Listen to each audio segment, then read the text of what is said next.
Después del desmembramiento de la URSS, Suecia expresó su esperanza de que los nuevos líderes de Rusia eliminarían el grifo de secreto de los expedientes correspondientes, pero en estos no se encontró dato alguno acerca de tales operaciones de los submarinos soviéticos. Rusia declaró una vez más que no tenía intereses en las aguas territoriales de los países escandinavos y al mismo tiempo Boris Yeltsin insinuó que la culpa la tiene otro. ¿Pero quién?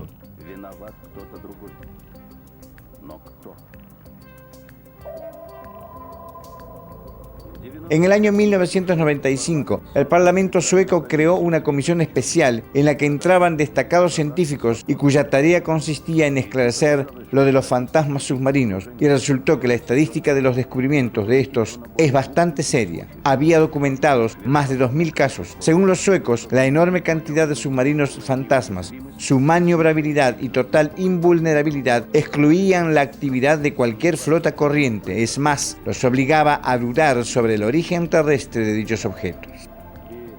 Con el desarrollo actual de la técnica, nadie tiene ni puede tener algo así, lo que en principio no significa que en general no pueda existir.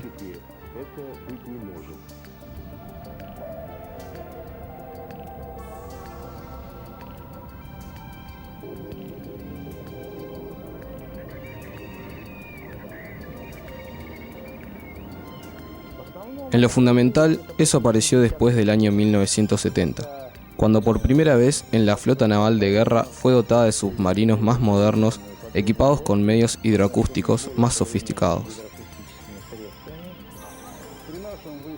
Al salir a los espacios del Atlántico, comenzamos a advertir ciertos objetos incomprensibles que emitían señales ininteligibles.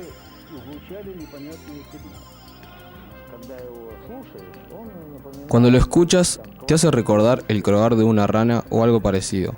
Por eso lo llamaron cri-cri. Croan como ranas, luego se callan, después vuelven a croar otra vez. Unas veces lo hacen con más rapidez, otras con más lentitud. Y los cri-cri igual, y también varía la frecuencia.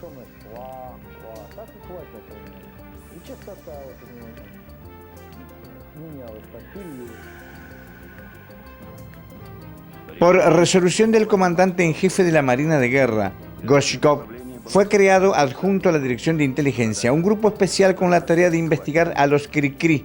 Se organizó no solo la recopilación de datos y su análisis, sino también se emprendió toda una serie de expediciones oceánicas. Hoy, debido a que expiró el plazo de antigüedad, los marinos accedieron a contarnos algunos detalles. Los cri-cri eran uno de los objetos principales que había que observar y describir. Incluso también la zona donde fueron detectados. Si había varios, era preciso determinar su formación, tanto geométrica como geográfica.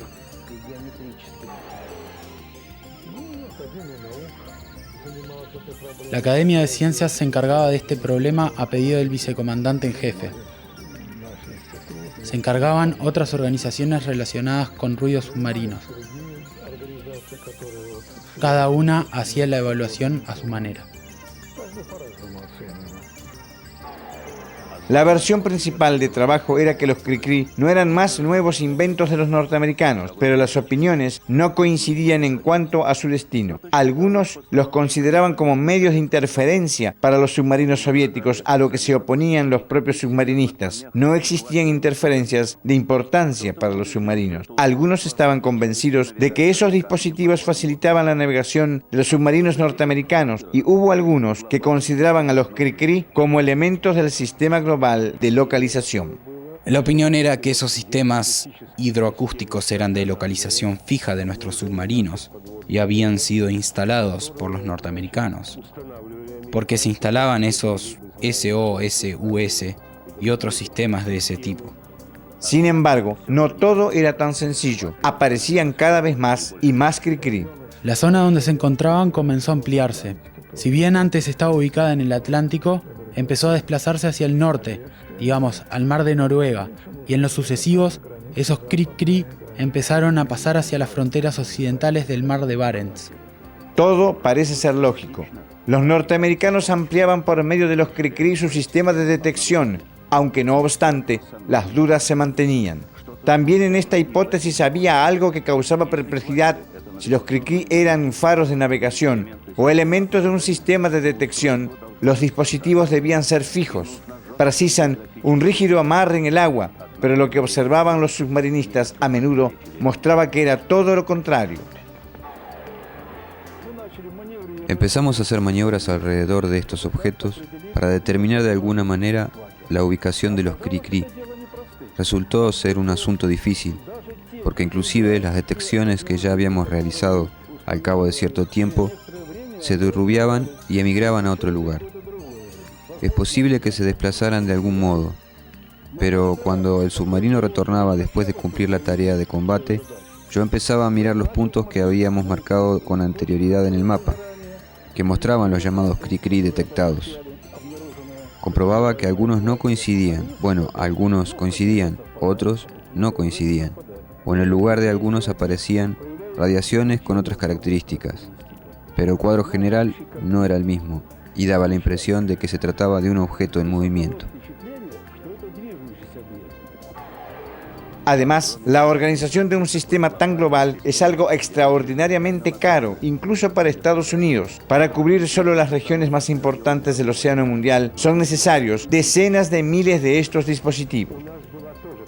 Nosotros también teníamos una teoría como esta, cuando todavía disponíamos de las fuerzas de lucha contra submarinos, encabezada por el general Abelko, y cuyo jefe del Estado Mayor era el almirante Bielokuriev, quienes elaboraron una de las variantes de recubrimiento del Océano Mundial con boyas hidroacústicas especiales, que se lanzaban y determinaban la situación, pero en definitiva esto fue elaborado hasta una técnica que podía ser utilizada, pero sus dimensiones eran tan grandes y su costo tan alto que no hablemos ya de cubrir con ellas el Océano Atlántico o el Pacífico.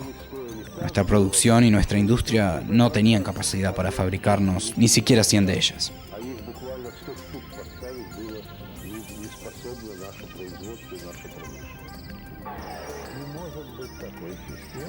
No puede haber un sistema de detección de submarinos que, sin más ni más, se expanda de manera inexplicable por todo el océano mundial, por donde navegan o navegaban nuestros submarinos.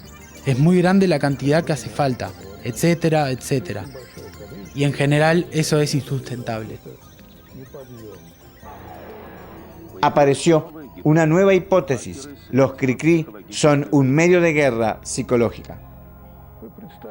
Imagine que usted es comandante de un submarino y está cumpliendo una tarea de combate de manera encubierta. Usted necesita salir a cierta zona, descubrir la agrupación del enemigo y exterminarlo. O bien, si se trata de un portacohetes con cohetes de combate, entrar en cierta zona, realizar el lanzamiento del cohete, impactar, claro, sobre los proyectiles costeros. Bien, usted se aproxima a esa zona. Y para más, en situación de combate. Y tiene por doquier a su alrededor a esos Cricri que no lo dejan de croar. ¿Influirá eso psicológicamente sobre usted? Sin duda. Es decir, cualquier comandante pensaría que ha sido descubierto. Puede tratarse de una prisión psicológica sobre el comandante y sobre toda la tripulación en conjunto. Pero tampoco, en este caso, resulta todo tan fácil. Si los Cricri eran objetos estacionarios con firme fijación geográfica, entonces sí serían medios baratos y efectivos de la guerra psicológica. Pero las numerosas ranas móviles son algo demasiado caro, porque necesitan motores y fuentes autónomas de energía. Además, cada uno de los miles de Cricri diseminados en el océano mundial debe ser comandado o debe ser autónomo, y entonces serían robots con intelecto artificial y capacidad de navegación. El costo de una red global como esta no sería tan solo enorme, sino astronómico. Y tan solo para asustar a los submarinistas soviéticos, no, algo aquí no está bien. Hay otra cosa extraña más. A algunos de nuestros comandantes de submarinos les daba la impresión de que los Cricri realizaban acciones bien conscientes. A veces parecía que trataban con insistencia de establecer comunicación con nuestros submarinos, giraban alrededor de ellos, variaban la frecuencia y la tonalidad de las señales, como si invitaran a los submarinistas a un peculiar diálogo, y reaccionaban de manera especialmente activa a las emisiones hidrostáticas y reaccionaban de manera especialmente activa a las emisiones hidroacústicas de los submarinos. Cuando acompañaban a nuestros submarinos, avanzaban junto a ellos hasta la salida de algunas de las zonas y luego, después de croar por última vez, desaparecían sin dejar huellas. No se observó agresividad alguna por parte de los Cricri. Es más, daba la impresión de que estaban demostrando de forma especial su espíritu pacífico. Entonces, ¿qué son los Cricri?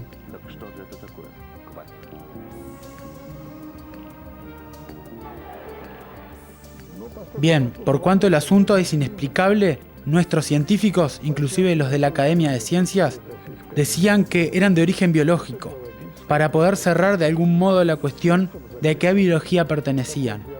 Decían, y al parecer, son ciertos tipos de plancton que se acumulan en el lugar por un periodo determinado, o que son golondrinas, o lirios, o de alguna otra cosa.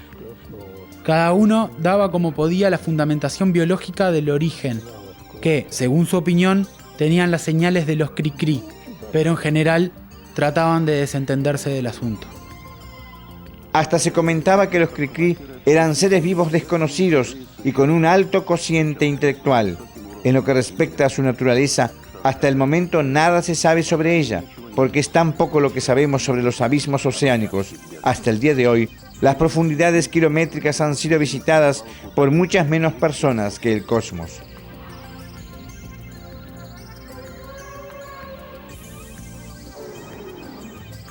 Se llegaron a expresar suposiciones de que los Cricri eran aquellos fantasmas submarinos que sin éxito eran perseguidos por los marinos de guerra de los más diversos países, o que se trataba de peculiares ovnis subacuáticos que acompañaban a los submarinos. Sí, por casualidad, estos se encontraban junto a sus bases.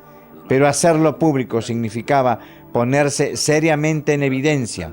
Si la URSS declaró de manera oficial más de una vez, no existen ningunos ovnis.